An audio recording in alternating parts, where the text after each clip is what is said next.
आज हम reach dad poor dad Robert Kiyosaki का अध्याय 2 सबक 1 अमीर लोग पैसे के लिए काम नहीं करते पढ़ने जा रहे। डैडी, क्या आप मुझे बता सकते हैं कि अमीर कैसे बना जाए? ये सुनते ही मेरे डैडी ने अपना शाम का अखबार नीचे रख दिया। बेटे, तुम अमीर क्यों बनना चाहते हो? क्योंकि आज जिमी की मम्मी अपनी नई कैडिलक कार में आई और वे लोग पिकनिक पर अपने समुद्र तट वाले घर पर आ रहे थे।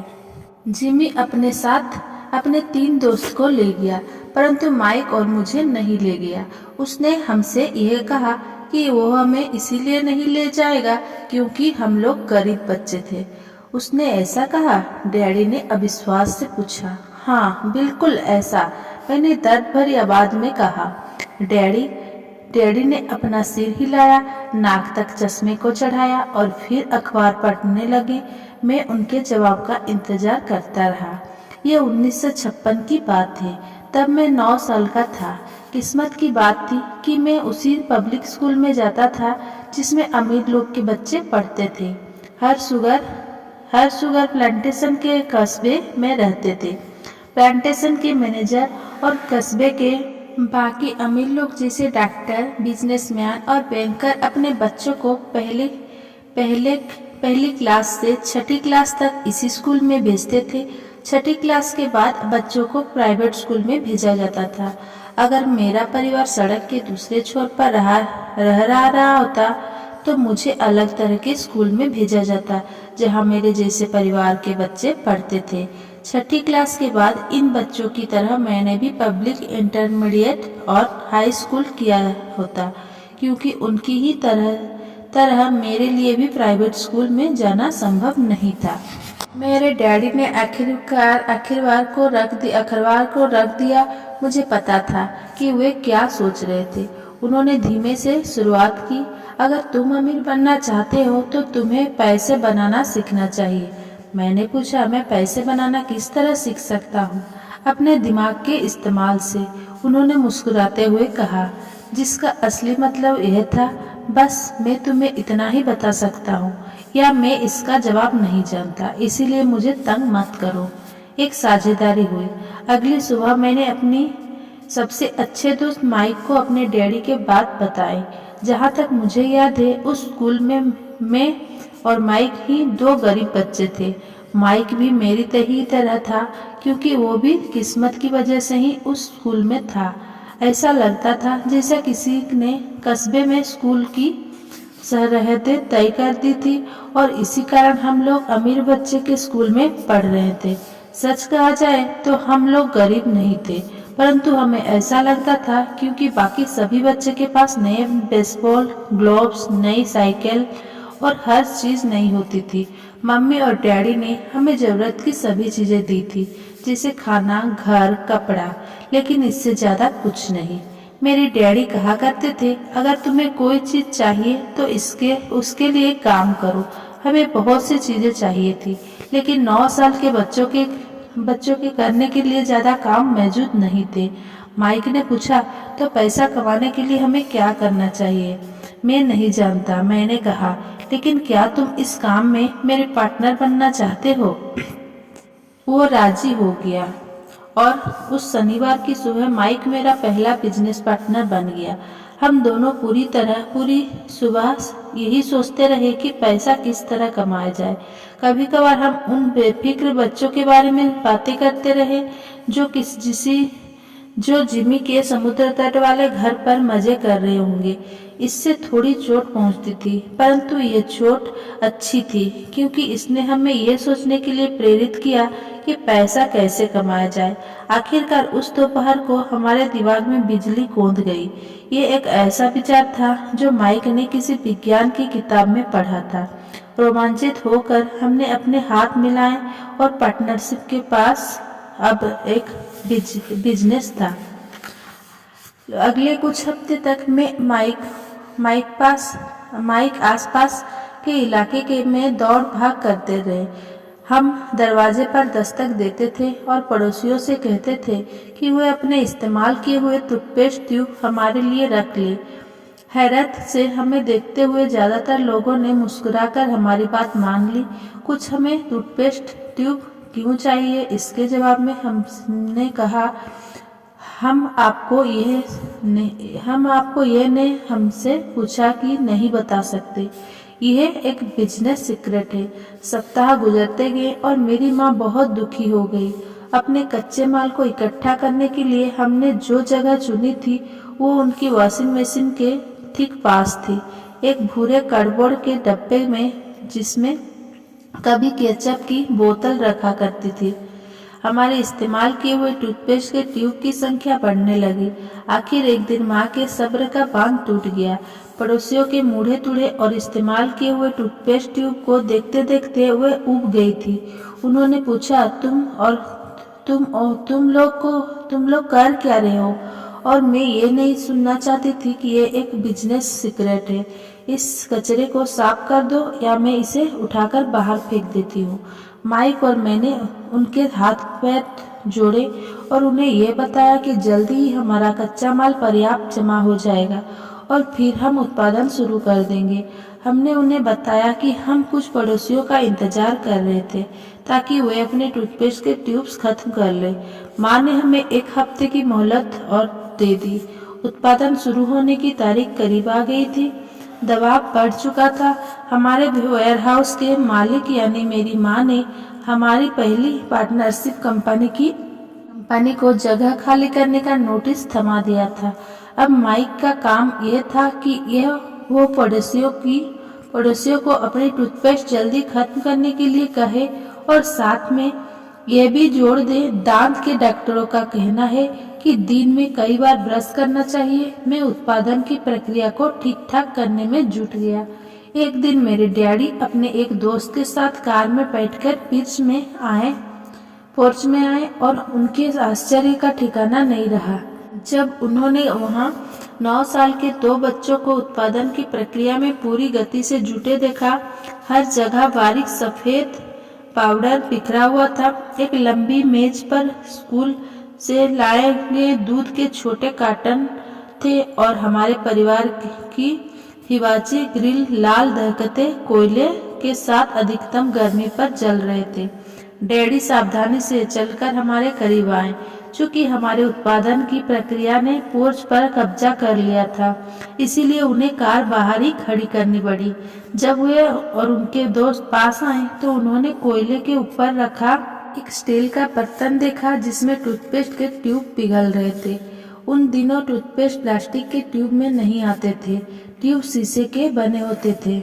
एक बार पेंट जल जाने पर हम ट्यूब्स को स्टील के बर्तन में डाल देते थे ताकि वो पिघलकर द्रव रूप में आ सके। इस पिघले हुए शीशे को हम छोटे छेद वाले दूध के कार्टन में डाल रहे थे। दूध के इन कार्टन में प्लास्टर ऑफ पेरिस भरा था। हर तरफ फैला सफेद पाउडर प्लास्टर ही था जिसमें हमने पानी मिलाया था। जल्दबाजी में मैंने उसके बैग को गिरा दिया था और पूरी जमीन ऐसे लग रही थी जैसे वहां अभी अभी बर्फ का तूफान आया हो। दूध के कार्टन भारी बक्से थे जिसके भीतर प्लास्टर ऑफ पेरिस के सांचे थे। मेरे डैडी और उनके दोस्त हमें देखते रहे और हम पिघले हुए शीशे को प्लास्टर ऑफ पेरिस के ट्यूब के ऊपर से छोटे से छेद में डालते रहे। संभल कर, मेरी डैडी ने कहा। मैंने बिना सिर उठाए हामी भर दी। आखिरकार जब शीशे को डालने का काम खत्म हो गया तो मैंने स्टील के बर्तन को नीचे रख दिया और फिर अपने डैडी की तरफ देखकर मुस्कुराया। उन्होंने हल्की मुस्कान के साथ पूछा, तुम लोग क्या कर रहे हो? हम वही कर रहे हैं जो आपने बताया था, हम अमीर बनने जा रहे हैं, मैंने कहा। हाँ, माइक ने सिर को हिलाते हुए और मुस्कुराते हुए कहा, हम दोनों पार्टनर हैं। डैडी ने पूछा, और इन प्लास्टर के सांचों में क्या है? देखिए, मैंने कहा, इसमें एक बहुत अच्छी चीज है। छोटे हथौड़ी में से मैंने सील को ठोका जिससे बाहरी खोल टूट गया। सावधानी से मैंने ऊपर के आधे प्लास्टर को हटाया और जस्ते का एक हिस्सा बाहर गिर गया। हे भगवान, मेरे डैडी ने कहा, तो तुम लोग जस्ते के सिक्के ढाल रहे थे? बिल्कुल सही, माइक ने कहा। हम वही कर रहे थे जैसा आपने हमसे कहा था। हम पैसा बना रहे थे। मेरी डैडी को दोस्त जोर से हंसने लगे। मेरी डैडी भी मुस्कुराए और उन्होंने अपना सिर हिलाया। उनके सामने लगा और टूथपेस्ट की ट्यूब्स के बक्से के साथ सफेद धूल में लिपटे हुए दो बच्चे खड़े थे, जो इस कान से उस कान तक खुलकर मुस्कुरा रहे थे। उन्होंने हमसे कहा कि हम सब कुछ छोड़कर उनके साथ चले और घर के सामने वाली सीढ़ी पर बैठे। मुस्कुराते हुए उन्होंने हमें जालसाजी शब्द का मतलब समझाया। हमारे सपने धराशायी हो गए थे। तो आपका मतलब है कि ये गैर कानूनी है? माइक ने कांपती आवाज से में पूछा। छोड़ो भी, डैडी के दोस्त ने कहा। हो सकता है कि बच्चे अपने जन्मजात प्रतिभा को विकसित कर रहे हो। मेरे डैडी उन्हें घूरते रहे। हाँ, ये गैर कानूनी है, डैडी ने नरमी से कहा, परंतु तुम लोग ने ये साबित कर दिया है कि तुमने बहुत ज्यादा रचनात्मक और मौलिक विचार है। इसी तरह आगे बढ़ते रहो, मुझे तुम पर गर्व है। निराश होकर माइक और मैं तकरीबन 20 मिनट तक चुपचाप अपना सिर पकड़कर बैठे रहे। इसके बाद हमने सारा टापला साफ करना शुरू किया। पहले ही दिन हमारा बिजनेस चौपट हो गया था। पाउडर साफ करते हुए मैंने माइक की ओर देखा और कहा, मुझे लगता है जिमी और उसके दोस्त ठीक कहते हैं। हम सचमुच गरीब हैं। जब मैंने ये कहा तब डैडी बस जाने ही वाले थे। बच्चों, उन्होंने कहा, तुम गरीब तभी कहलाओगे जब तुम लोग हार मान लोगे। सबसे महत्वपूर्ण चीज ये है कि तुमने कुछ किया। ज्यादातर लोग केवल अमीर बनने के बारे में बातें करते रहते हैं और उसके सपने देखते रहते हैं। तुमने कुछ किया है। मुझे तुम दोनों पर गर्व है। मैं एक बार फिर से यही कहूँगा, आगे बढ़े चलो, हार मत मानो। माइक और मैं खामोश खड़े रहे। ये सब सुनने में अच्छे थे, परंतु हमें यह पता नहीं था कि हमें करना क्या है। तो ऐसा क्या है डैडी कि आप अमीर नहीं हैं? मैंने पूछा, क्योंकि मैंने एक स्कूल टीचर बनने का फैसला किया था। स्कूल के टीचर अमीर बनने के बारे में नहीं सोचते। हम सिर्फ पढ़ाना पसंद करते हैं। काश कि मैं तुम लोगों की मदद कर सकता, परंतु हकीकत में मैं ये नहीं जानता कि दौलत कैसे कमाई जाती है। माइक और मैं पलटे और अपने सफाई अभियान में जुट गए। डैडी ने कहा, अगर तुम लोग ये सीखना भी चाहते हो कि अमीर कैसे बना जाता है तो मुझसे मत पूछो। माइक, तुम अपने डैडी से यह सवाल पूछो। मेरे डैडी? माइक ने हैरानी से कहा। हाँ, तुम्हारे डैडी। मेरे डैडी ने मुस्कुराकर दोहराया। तुम्हारे डैडी और मेरा बैंकर एक ही है और वो तुम्हारे डैडी की बहुत तारीफ करता है। उसने मुझे कई बार यह बताया है कि पैसा बनाने में तुम्हारे डैडी का कोई जवाब नहीं है। मेरी डैडी? माइक ने एक बार फिर हैरानी से पूछा। फिर ऐसा क्यों है कि स्कूल के अमीर बच्चों की तरह हमारे पास शानदार कार और आलीशान बंगला नहीं है? शानदार कार और आलीशान बंगले के होने का यह मतलब नहीं होता कि आप निश्चित रूप से अमीर हैं या आप पैसा बनाने की कला जानते हैं। डैडी ने जवाब दिया। जिमी के डैडी शुगर प्लांटेशन में काम करते हैं। उनमें और मुझमें ज्यादा फर्क नहीं है। वो एक कंपनी के लिए काम करते हैं और मैं सरकार के लिए। कंपनी उन्हें कार खरीद कर देती है। इस समय शक्कर की कंपनी आर्थिक संकट में फंसी हुई है और जिमी के डैडी के पास जल्द ही कुछ नहीं बचेगा। तुम्हारे डैडी अलग ही, माइक।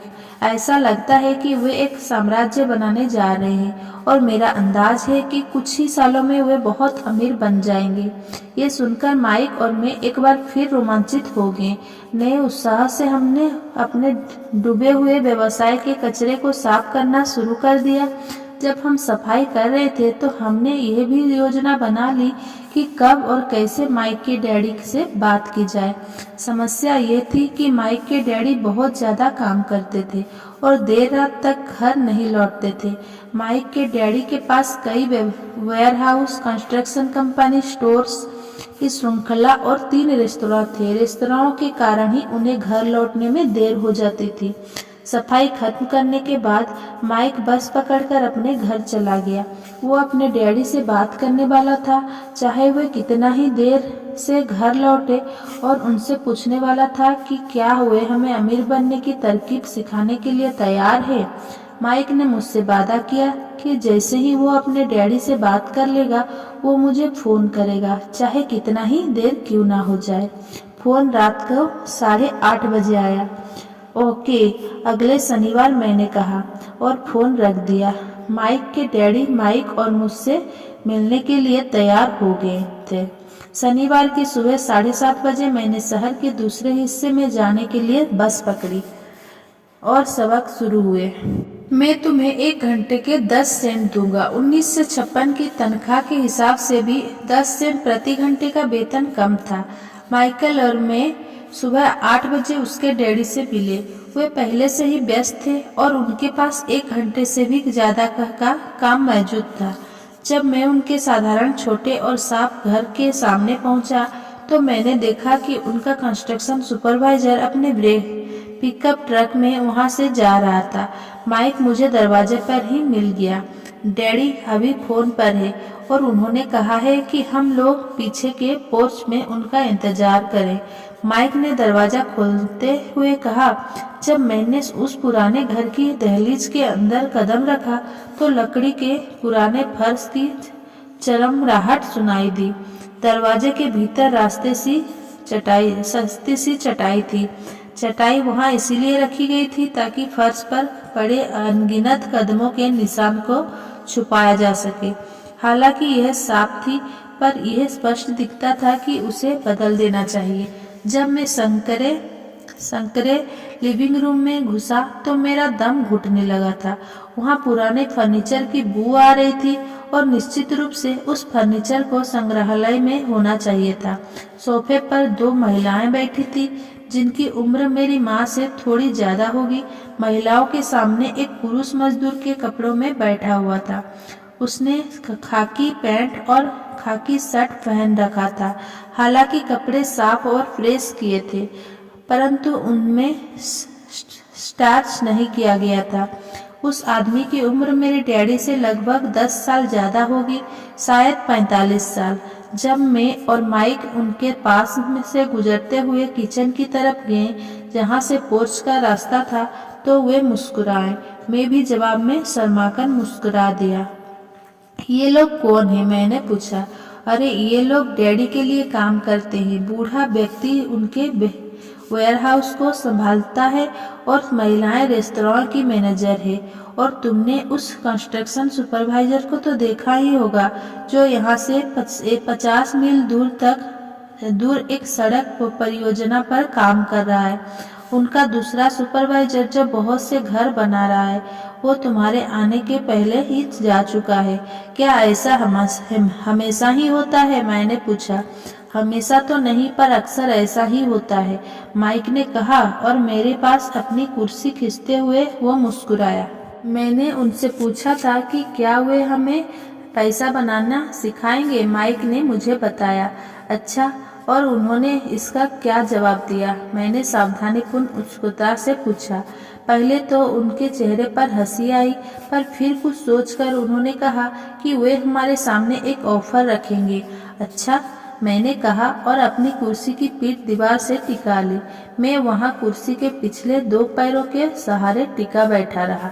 माइक ने भी ऐसा ही किया। क्या तुम्हें पता है कि वे कौन सा ऑफर देने वाले हैं? मैंने पूछा। नहीं, पर हमें जल्दी ही इसका पता चल जाएगा।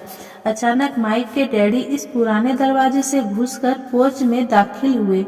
माइक और मैं अपने पैरों पर कूद गए, आदर के कारण नहीं बल्कि इसलिए कि हम चौंक गए थे। तो बच्चों, तैयार? माइक के डैडी ने एक कुर्सी हमारे पास खिसकते हुए पूछा। हमने अपने सिर हिलाए और अपनी कुर्सियों को दीवार के पास से खींचकर उनके सामने रख लिया। वो एक विशाल शरीर के मालिक थे, लगभग 6 फीट ऊंचे और 200 पाउंड वजनी। मेरे डैडी इससे ऊंचे थे, लगभग इसी वजन के, और माइक के डैडी से 5 साल बड़े। वे लगभग एक जैसे ही थे। हालांकि दोनों एक ही प्रजाति के नहीं थे। हो सकता है कि उनकी ऊर्जा एक सी हो। माइक का कहना है कि तुम पैसा कमाना सीखना चाहते हो, क्या यह सही है रॉबर्ट? मैंने तत्काल सहमति में अपना सिर हिलाया, हालांकि मुझे थोड़ा सा डर भी लग रहा था। उनके शब्दों और मुस्कुराहट के पीछे बहुत ताकत थी। अच्छा, ये रहा मेरा ऑफर। मैं तुम्हें सिखाऊंगा, लेकिन मैं ऐसा क्लासरूम की शैली में नहीं करूंगा। अगर तुम मेरे लिए काम करोगे तो उसके बदले में मैं तुम्हें सिखाऊंगा। तुम मेरे लिए काम नहीं करोगे तो मैं तुम्हें नहीं सिखाऊंगा। अगर तुम काम करते हो तो मैं तुम्हें ज्यादा तेजी से सिखा सकता हूँ, और अगर तुम सिर्फ बैठकर मेरी बातें सुनते हो जैसा कि तुम लोग स्कूल में करते हो तो इससे मेरा समय बर्बाद होगा। ये मेरा ऑफर है, इसे या तो मान लो या फिर वापस लौट जाओ। क्या मैं आपसे पहले एक सवाल कर सकता हूँ? मैंने पूछा। नहीं, इसे या तो मान लो या फिर वापस लौट जाओ। मेरे पास बर्बाद करने के लिए फालतू समय नहीं है। अभी ढेर सा काम पड़ा हुआ है। अगर तुम में तत्काल फैसला करने की क्षमता नहीं है तो तुम कभी पैसे कमाना नहीं सीख पाओगे। मौके आते हैं और चले जाते हैं, इसीलिए तत्काल निर्णय लेने की क्षमता एक महत्वपूर्ण कला है। तुमने जैसा चाहा था वैसा एक मौका तुम्हारे सामने मौजूद है। अगले 10 सेकंड में या तो पढ़ाई शुरू हो जाएगी या फिर ये हमेशा के लिए खत्म हो जाएगी। माइक के डैडी ने चिढ़ाने वाली मुस्कुराहट के साथ कहा। मंजूर, मैंने कहा। मंजूर, माइक ने कहा। बहुत बढ़िया, माइक के डैडी ने कहा। 10 मिनट में मिसेज मार्टिन आ जाएगी। उनसे बातें करने के बाद मैं तुम्हें उनके साथ भेज दूंगा और तुम लोग का काम शुरू हो जाएगा। मैं तुम्हें हर घंटे के 10 सेंट दूंगा और तुम हर शनिवार 3 घंटे काम करोगे। पर आज तो मेरा सॉफ्टबॉल का मैच है, मैंने कहा। माइक के डैडी ने अपनी आवाज को धीमा परंतु कड़क करके कहा, या तो मान लो या फिर वापस लौट जाओ। मान लिया, मैंने जवाब दिया। सॉफ्टबॉल खेलने के बजाय काम करने और सीखने का विकल्प चुनने में ही समझदारी थी। 30 सेंट बाद शनिवार की खुशनुमा सुबह 9 बजे माइक और मैं मिसेज मार्टिन के साथ काम कर रहे थे। वो एक दयालु और धैर्यवान महिला थी। वे हमेशा कहा करती थी कि माइक और मुझे देखकर उन्हें अपने दोनों बच्चों की याद आ जाती है, जो अब बड़े हो गए थे तथा दूर चले गए थे। हालांकि वे दयालु थी, परंतु वे कड़ी मेहनत में विश्वास करती थी और इसीलिए वे हमें हमेशा काम में जुटाए रखती थी। वे बहुत कड़क मैनेजर थी। हम 3 घंटे तक डिब्बाबंद सामानों को शेल्फ पर से उतारते थे, उनकी धूल साफ करते थे और फिर उन्हें करनी से जमाते थे। यह बड़ी मेहनत का काम था और बोरियत भरा भी। माइक के डैडी को मैं अपना अमीरी डैडी कहता हूँ। उनके पास इस तरह के 9 सुपरेट्स थे जहाँ पार्किंग के लिए बहुत सी जगह थी। वो 7 से 11 कॉन्सिग्नेसिंग स्टोर्स के शुरुआत संस्करण थे। पड़ोस के जनरल स्टोर जहां लोग दूध, ब्रेड, बटर और सिगरेट जैसी चीजें खरीदते थे। समस्या ये थी कि हवाई में एयर कंडीशनिंग नहीं थी और गर्मी के कारण स्टार्स अपना दरवाजा बंद नहीं करते थे। स्टोर के दोनों ओर दरवाजे को पूरा खुला रखा जाता था ताकि सड़क और पार्किंग की जगह सामने दिखती रहे। जब भी कोई कार पार्किंग में आती थी तो उसके साथ धूल का गुब्बारा भी जाता था, जो स्टोर में घुसकर डिब्बों पर जम जाता था। इसीलिए हम लोगों की नौकरी तभी तक चलती जब तक कि एयर कंडीशनिंग नहीं हो जाती। 3 हफ्तों तक माइक और मैं मिसेज मार्टिन के पास जाकर 3 घंटे काम करते रहे। दोपहर तक हमारा काम खत्म हो जाता था और वे हम में से हर एक के हाथ में 3 छोटे सिक्के डाल देते थे। उस समय 50 के दशक में 9 साल की उम्र में भी 30 सेंट कमाने में कोई खास खुशी नहीं होती थी। तब कॉमिक्स की कीमत 10 सेंट हुआ करती थी, इसीलिए मैं अपनी कमाई को कॉमिक्स पर खर्च कर देता था और घर लौट जाता था। चौथे हफ्ते के बुधवार तक मैंने काम छोड़ने का मन बना लिया। मैं सिर्फ इसीलिए काम करने के लिए तैयार हुआ था क्योंकि मैं माइक के डैडी से पैसा कमाना सीखना चाहता था। इसीलिए मैं 10 सेंट प्रति घंटे की गुलामी कर रहा था। और सबसे बड़ी बात तो यह थी कि उस पहले शनिवार के बाद से मैंने माइक के डैडी को देखा तक नहीं था। मैं काम छोड़ रहा हूँ, मैंने लंच के समय माइक से कहा। स्कूल लंच बड़ा निराशाजनक था। स्कूल भी उबाऊ था और अब तो मेरे पास शनिवार भी नहीं थे जिसका मैं इंतजार कर सकूं। परंतु 3 सेंट के कारण मुझे धक्का पहुंचा था। इस बार माइक मुस्कुराया। तुम किस बात पर हंस रहे हो? मैंने गुस्से और कुंठा से पूछा। डैडी ने कहा था कि ऐसा ही होगा। उन्होंने कहा था कि जब तुम काम छोड़ने का फैसला कर लो तब वे तुमसे मिलना चाहेंगे। क्या? मैंने आवेश में पूछा। क्या वे मेरे उकता जाने का इंतजार कर रहे थे? कुछ माइक ने कहा। मेरे डैडी जरा अलग किस्म के हैं। उनका सिखाने का तरीका तुम्हारे डैडी के पढ़ाने के तरीके से बिल्कुल अलग है। तुम्हारे मम्मी डैडी बहुत बातें करते हैं, दूसरी तरफ मेरे डैडी बहुत कम बोलते हैं। तुम सिर्फ इस शनिवार तक इंतजार कर लो, मैं उन्हें बता दूंगा कि तुमने काम छोड़ने का फैसला कर लिया है। इसका मतलब ये है कि मेरे साथ नाटक खेला गया है? नहीं, ऐसा नहीं हुआ है, पर शायद हो सकता है। डैडी शनिवार को इसके बारे में ही समझाएंगे। इसका अगला पार्ट नेक्स्ट वीडियो में